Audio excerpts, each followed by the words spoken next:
All right, so are we ready to switch on over to the topic that I think is so?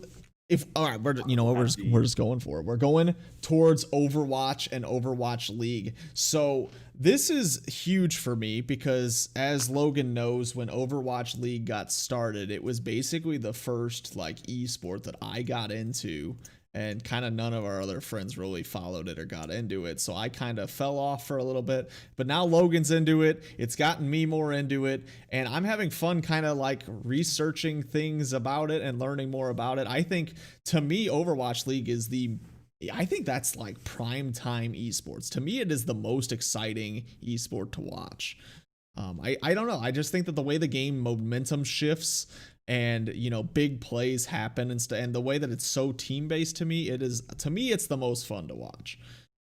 Um, I, I'm loving Overwatch. I think it's in a really good place. I think um, the devs blew it for a long time with how long it was taking them to patch things, and we watched the exact same meta for a year, so everyone fell asleep. Goats. And now Genji's good 1 month, and the next month he's completely out of the meta. So it's cool to see shifts like that, as long as May is not involved. And It is. It's fun to watch players show that they're good at more than just one and hero. then a guy like Rascal comes from being a guy who never plays to being an absolute the reason they win a mid-season tournament to then being someone they can't play, even though he's good at everybody. He just he's like, oh, Echo's meta, I'm playing all the time. Genji's meta, I'm playing all the time. Yeah, so a little bit before your time in Overwatch League, Boston Uprise had one good stage in their career, and it Yep. was a stage where Rascal got to pop off on Tracer, and he was like the best Tracer in the world for a while there. And then Tracer kind of fell by the wayside, as did Rascal. And so that's kind of what happened to his career, and then he didn't get along with people at Dallas, which is very common, and kind of got bumped around a little bit. So I am. I think this is a very interesting year to kind of get into too. I mean, this is probably the craziest off season for like just about any esport, other than maybe if you said like when Call of Duty became a franchised Yeah. esport. I mean but that's kind of different. That's like starting a whole new thing. Well, because So all of a sudden everyone was a free agent. right, this is an Oh, established yeah. league, and this is the definition of roster mania. Teams have lost so many players that I can't even begin to talk about or list these players. I guess we should start by stating our favorite teams. So I am a Dallas Fuel fan. I followed Envy through just about nothing, but that was always my favorite team, despite the fact I didn't actually follow any It of the was his esports. joke, dude. Envy Us is We would what it always talk is. about like our favorite COD teams, and this man, and even though he had never watched a single COD match for like years, in the midst of it, he'd just type in "envy us." That's what's up, man. And then, When Envious came onto the scene in Modern Warfare 2, it was awesome. Modern Warfare 2, watching esports was like almost impossible back then because there wasn't really good ways to find it, but you'd find them on YouTube here and there, and they were cool. I mean, they were a fun team. So, I mean, that is really where Envious started for me. I just liked their name, and it's kind of cocky and envy us. Like, yeah, I'm into that stuff. I'm into the cocky attitudes, especially in esports. So yeah, I'm a Dallas Fuel fan. Logan, you want to tell us about your struggles? I'm a fan of probably the worst organization so far in Overwatch esports. I'm a Houston Outlaws fan. The I would like to very change because of popular the team. ownership change, but I'm not gonna bandwagon good teams. I do watch other teams and follow. I mean, I pretty much watch every match. Honestly, this last season, pretty much from the tournament that Paris won. I pretty much felt like I watched every single match, regardless if it was Europe or America. Not live, but I'd watch replays, and so I'm a Houston Outlaws fan. I watched them lose a lot. I watched them be competitive against San Fran when they shouldn't be, and I watched them lose to teams that they probably should beat. Like they lost to Boston when Boston was hands down the worst team in the league, no question, and they found a way to do that. So That game was painful to watch. That and Boston then they lost to Houston game. Boston again, which then proved they were the worst team in the league because they were the They're a team that lost to Boston in the playoffs when it mattered the most. And I remember watching Boston and Houston play the first time during the year, and I was watching it live, and the YouTube chat was literally just, it was like quick play question mark, like because it was so random and bad. Like there was another game that Houston was involved in was a Houston Dallas match, which was like 5 maps that went down to the wire, and all anyone talked about is they were like, this is just bad Overwatch, but all the games were close, so people were pumped about it. Yeah, and it's the rivalry, the Houston Dallas. So people, and it was during homestands, I believe, still. So I think Dallas had the homestand, so people were still pumped about it. And it was bad Overwatch because both the teams were bad at that time. Dallas picked it up, but Houston, Houston was bad. And I'm going to throw my buddy Brandon in here as well. All 3 of us are fans. Me and Jason watch more. I think I watched the most of recent, and I'm a Houston fan, Jason's a Dallas fan, and Brandon is a Toronto fan. So we watch a lot of losses. And it's funny because we're all going through the same situation where our teams basically dropped their entire roster and started over. So I guess that kind of moves us into Overwatch free agent land here. Some big names coming off of teams. You did mention Rascal, who's now off of the Shock. Technically, Super is also a free agent off the Shock. Violet is off of the Shock right now. Violet's a free agent? He is. There's a lot of talk. There's a lot of talk saying that their only person that's going to take him back is San Francisco. That they're going to re-sign him easy. But well, yeah, they'll give. I mean, Violet's like a Super City's best player in the league. So does that hold much weight? Yeah, it holds a decent amount of weight, but nothing crazy. But if a 2-time world champion and he was on both those teams thinks he's one of the best players in the world, then yeah, I agree. I mean, I have heard that Violet is a little bit toxic. But it is what it is. Obviously not toxic enough to not win. So they also hold a San Francisco Shock 1v1 tournament, and the man lost the first one in the finals to Rascal, I think, and he then won the second one. And it's a 1v1 tournament, so he's just out here beating the best players in the world because the Shock are winning 2 titles, and he was finished first and second. And the second time, they had to have a sub because they had an odd number of players. And Jake, the caster, that used to be Houston, went to the finals, I think. So it was because he beat Super in the first round, then he beat I'm blanking on his name and I feel horrible. That's all right. Yeah. So there's a large list of free agents. There really is. We could probably go on. We could fill this segment just reading off who is not on their team anymore. Yeah. But I'll just mention that basically the Fuel dropped everybody. That's pretty much it. And so did a lot of teams. I know you're kind of in the same boat there. I know dropped everybody besides like Logix and. Logix became a free agent and then they re-signed him and they dropped everybody else. Yeah. Some notables. He didn't even start every. That was weird to me. Yeah, so it was interesting because anybody that followed Dallas this year knows that they had arguably the best DPS player in the league in Decay. And then they had struggles with the coaching staff and Decay went his separate ways and then went on to carry another team. So that's very interesting. It shows how good he was. Well, Washington signed him and somebody else. I forgot who it was. And all of a sudden they were a new team. I mean, they decided to. I don't even think he played DPS. I think he was playing Zarya a lot. He was playing a lot of whatever they needed. Yeah, and he was carrying. They were playing around him, which is a good way to win against bad teams and not a good way to win against good teams because. But they were showing up. Like San Fran and Shanghai, you can have all 6 guys on the map kill at any time. Yep. And Washington kind of struggled with that against San Fran. They kind of, as what happened was they went up 2-0, right, and then they got reverse swept once they kind of figured it out. And so Decay, a freak of nature. All of a sudden, he's on Dallas, and Dallas is doing okay, and then they're doing bad. They're doing okay. You would watch the Dallas games, and if Decay was popping off, they were in the game. If Decay was nowhere to be found, they were getting pooped on. I mean, that was pretty much it. I mean, as of right now, there hasn't been a lot of movement yet. It's been kind of a lot of just announcing who is not on teams.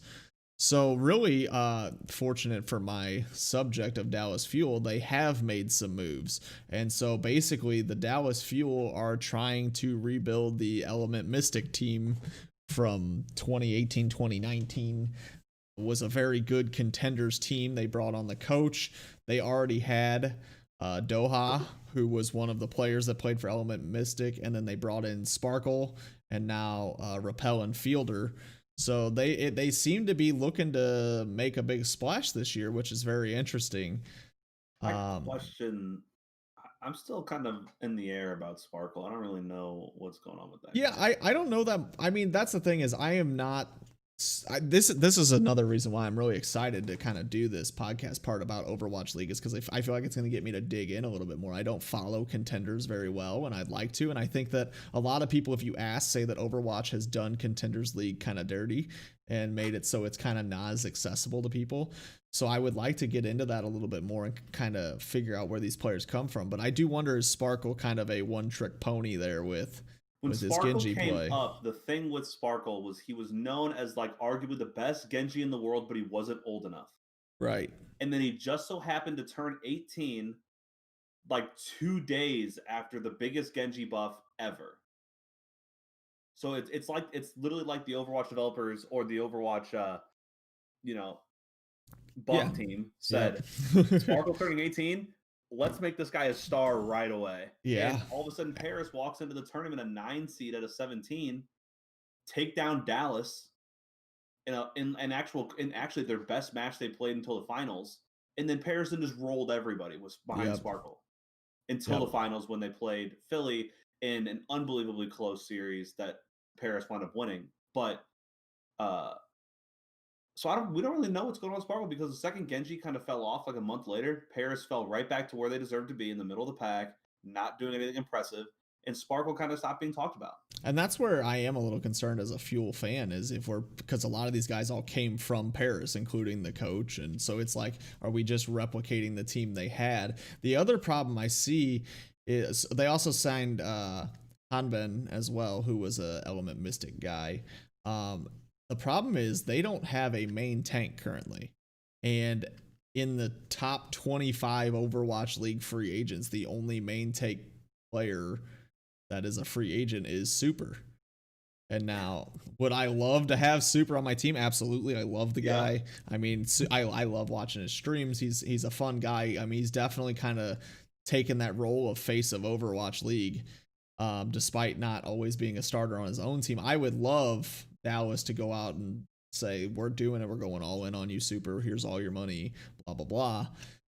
But I think that that's actually going to happen? No. So that puts a big question mark of who is going to play main tank, and anyone that has played Overwatch knows your main tank is a big decider in how the game is played, really. I mean, and it takes a lot to play main tank because it can be incredibly frustrating when you're not supported enough. And so for a guy like Super, that's not a problem because his mental attitude is incredibly good. Obviously, he's had it pretty easy playing on really good teams, but even when they struggled when he first got called up to, the pros, is what we'll just call it, they weren't that good when he first got called up. They were doing okay. They were winning and losing, but he's got a good attitude about him, and he's a winner. He wants to win, and I think it would be good for literally any team in the league just to have him on the roster, just to hear him talk is good for teams. He's, and he is the face of Overwatch. I don't think there's any question about that.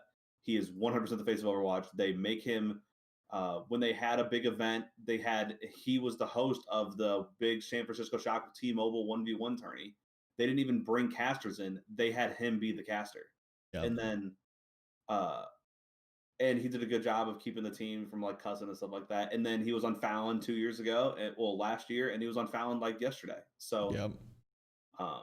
Him and Sinatra, when they came up, they were like the big deal. And then Sinatra they were definitely both went a different direction. And then Sinatra decided that he was sick of Overwatch and wanted to try to. And then he's banking on Valorant, making him way more money, and Super stuck with Overwatch, and he's incredibly successful. And yeah, like Jason said, he was benched for a good chunk of the year, or only played on Kings Row. He all of a sudden, when it mattered, was starting the finals of the grand finals as Roadhog, and the man hadn't played besides like 1 or 2 maps a series in like 4 months. Yeah. I think that I think they went 0-2 in the maps he didn't play, and I think they went 4-0 in the maps he did play, or whatever it was. Yeah, it was best of 9. I think they went, I think I don't remember, but they another lost both maps he didn't play. another big deal that I realized is on this list that I didn't point out for the Shock is Moth. Moth is their main support player as well, who's also a free agent. So they have Violet and Moth technically on the free agents. So if they were to lose one of them, that could make a huge difference. Yeah, Moth is known as the best Lucio in the world. So yeah, so my question for you, and we can get into this topic, is so basically your team is a blank slate. Surprises that the one player that really surprised me that they let go was Linkser.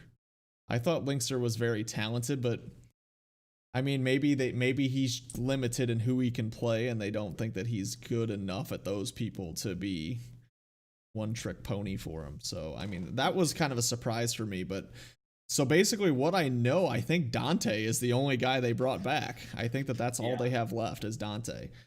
So who are some guys you're interested in? So the main guy is Kareev. Okay.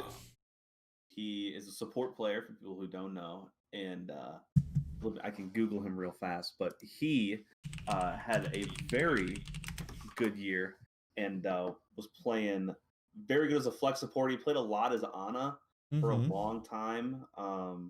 He was on the Toronto Defiant, which weren't that good, but I remember at the start of the year, people were talking about him being a freak. Like he was incredibly good, incredibly talented. So I like him, especially for a team like Houston that are trying to do some damage, but they probably can't spend the most money and they don't have any sexy players on their team. They could go for a guy like Kareev and try to convince him to join the team along with Dante. And then the tank I'd say they go after is Fury. Interesting. And then my big DPS for them to go after would be EQO or Rascal. Probably not going to get both, but Houston does have the money. They got big owners. I don't know if everyone has like the same cap, but I don't know if this is a thing, but I kind of get the vibe that Houston likes certain personalities in players. And so the off tank that I said that I thought they would get was McGravy. So McGravy got yes, so he was I thought he just got an award. I don't remember what it's called, but it is an award basically like saying that he's an outstanding person on and off the Overwatch game. So he's a good person on and off. He's an off tank player. I could see him being a Houston kind of player. To me, he is, unless he did retire, which he did not. Okay, so I didn't think, but that's all right. So McGravy is a solid off tank player, and I remember him dropping a fat diva bomb on the fuel at the start of the season this year. But he's a good guy on and off the game, and I think that kind of fits into the kind of people that Houston has always kind of had. Because Houston is, despite not being good, it's one of the most popular teams. It's, they were Optic. They were owned by Hex. Yeah. At the start, they were Optic. Now they're not. But they were, and so they gained a lot of that fan base and became a very popular team. And McGravy could be the face of that team because he's such a good person. And then even if they're not that good, they still have a face that people like and things like that. You get McGravy and Dante and then that makes sense. I like McGravy. He was on the Valiant, right? Or was he was. Yeah, he was on the Valiant. Yeah, I like McGravy. I know he's well liked. I didn't know he won that nicest guy in the community type thing, but yeah. So for myself, for Dallas, I actually thought that Onigod could be a very good pickup for him. So he is the guy that Dallas brought in to play after what's his face? Decay left. And he was very solid, but he just seemed to make a lot of mistakes. And I could see a team like Houston picking him up and saying, you know what, do your thing. We're going to work through it because we're not that good anyways. And we're going to see how good you can be. Because at times he was good enough to carry, but then at times he would make huge mistakes. That you're like, what are you doing? So I could see somebody like him going to a team like Houston where he gets a chance to play and just kind of see if he can pop off or not. So I kind of put him down as somebody I thought was interesting for the Outlaws as well. Here's the problem with me with Overwatch is I watch a lot of Overwatch, but there's a lot of players, and I don't know enough about all the players. Like the thing with the Call of Duty League, when that thing franchised is, I've been watching Call of Duty since Modern Warfare 3 regularly. Um, and like watching all the pros, and even though I might have followed guys like Scump more than others, I still followed other Yeah. guys and know who other guys are, and that's one my problem with Overwatch League is I And I, don't and I think have that that that's vast why knowledge I'm of so players. excited to kind of talk about this every week, is because then we get to build this knowledge and we're going to kind of grow as we're Yeah, going too. And it's a fun thing to get into. So I'm just going to go through real quick here because we are getting short on time. The players that I thought, on the same note for Dallas, originally I had some players that I thought were interesting, but then these more recent signings kind of changed my mindset. I would love to see Dallas go get Moth. They did sign 2 flex support players that are pretty solid I players. think Moth is going to I sign. think I think Dallas. I think Moth would be a huge pickup for them. Do I think it'll happen? I don't know. I think the Shock are going to have a hard time losing both support players. I think they're going to try and get both of them back. But we'll see. I don't know. That's the thing is You're Overwatch getting is Violet back. I don't think anybody's Overwatch's payroll is not super clear, so it's kind of hard to know what teams are willing to spend I on really players. hate that about the Overwatch League and Call of Duty League. Like, tell me salaries, dude. Yeah, it's hard to Like, know. It's hard to know really what they're working with, like looking at these free agents. But so my wish list, I said that I would like Moth. I would love Super. We talked about that. I think you need a main tank player, and there's just nobody else out there. But do I think it'll happen?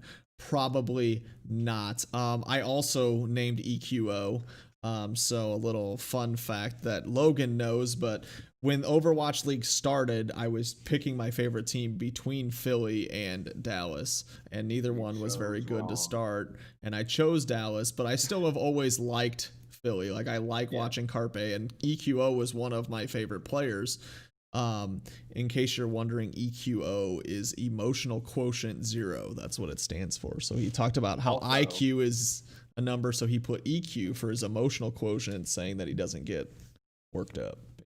EQO was better than Sparkle in the finals of that Paris Philly match EQO is a really good DPS in that player on a Genji. lot of really good I'm not even talking heroes. about individual heroes. I'm When talking about when they at played each Genji. other, uh, Sparkle was the flashy Genji, where EQO was the efficient Genji. That was really how that game Oh went. yeah, he was better in the series, but Paris was a better team, and EQO actually had like the craziest play ever to keep the series alive. And if they would have won that map 7 off of that play, when he was in like a 2v5 Yep. and he hit his Dragon Blade on cart in overtime, so he had to stay on. Oh my god, it was unbelievable. It was one of my favorite play of the year. It was absolutely. I didn't even know what I was watching because I was watching it live. And these are the casters were like celebrating with Paris. They were like getting ready, and all of a sudden they were like, "Oh my god, it's a 2v2." and then Right.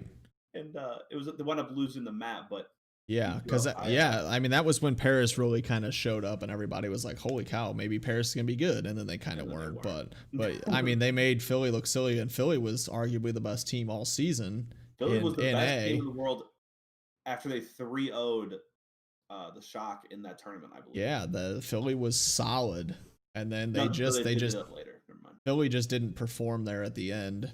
I just don't think they're as deep as the other teams were. So when a lot of Philly also some didn't metas bring the just full change. roster. They Yeah, also didn't bring the there's a full lot of roster to South Korea. weird stuff this year. I think that'll be interesting next year too, because some of these players that played for these NA teams were still playing from Korea on like 800 billion ping, and so they were I playing can't on believe terrible internet. I can't believe that EQO didn't travel. I can't believe it. Yeah, That that blew my mind. And Super said this, and I actually agree. He's like, this is a team sport. Imagine a team saying, man, we have a 25-man roster in baseball, but we're only going to bring 23 of our guys. He's yeah, like, that makes no sense. He's like, we had 2 guys on our roster that never played, and if they weren't coming, I would have been livid. And I agree with that. Like, you're a team. You got there together. You practiced together. EQO was a major part of the team. Chipson never played. Who cares? He should have came. And they'd left 3 guys at home. I was, right. especially if there was like a patch and all of a sudden Genji became the meta and EQO is still sitting in, in North America. You're like, what are you doing? Yeah. You just lost the tournament because you didn't bring your best player. I But agree. I think it's very weird. But it got so on the talk of Philly, the one guy that I had mentioned to you that I would love to see go to Philly is Diem, because I would like Carpe and yeah, Diem to be Carpe back Diem, to. yeah. I would like them to be back together. I don't know if they. I don't know their expansive hero pool. They may end up playing the same heroes a lot of the time, so maybe that doesn't work in Overwatch League. But it would be kind of cool to have those guys back together. I would just, I mean, really, I think to just abbreviate, I would like to see a big time play for a main tank, and then I'd like for them to do a good job rounding out their support. And that because I think that the way Dallas is going Try right to get now, one of the main to support me, guys. to me, it looks like they want to make a push for a good team. I agree. So I don't think you sign all these players and then just go get nonsense. Now I would Yeah, love. I agree. I don't know I think anything about it, and maybe before next week I'll look into it a little bit more. I'd like to see, are there any players in contenders that are like just now 18 or something that it could be possible big names here. So I might do some research on that.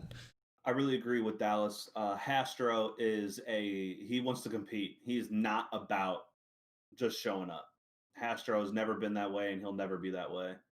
Right. Especially after his Dallas Empire Yes. rolled the first Call of Duty And they championship. did it by signing what they thought were the best five Exactly. He players went right available, out and and he got got all of them. Clayster, Prim.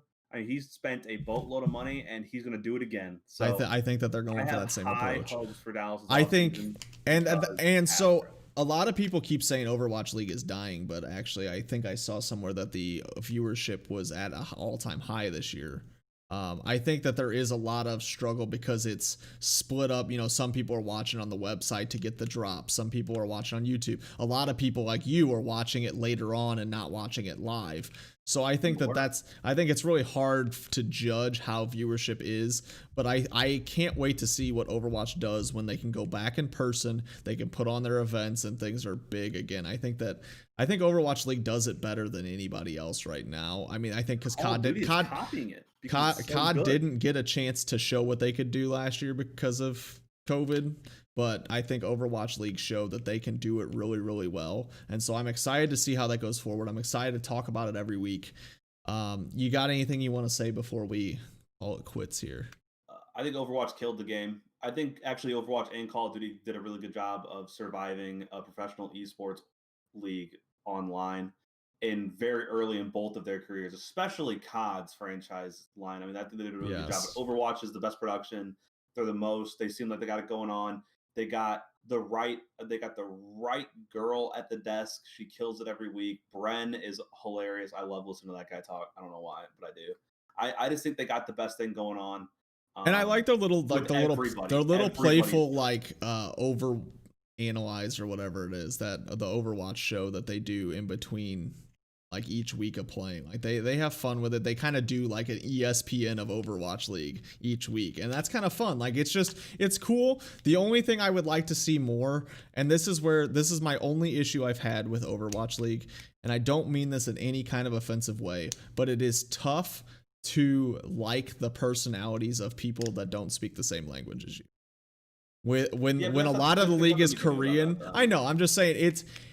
I would love, for me, I love personality in players, and it sucks that we don't get, because a lot of them have it. It just sucks that there's that language barrier. You know, you hear someone you'll hear like the translator make the sly remark that the guy wanted. It's like, man, it doesn't hit the same when the translator says it as if I heard you say it.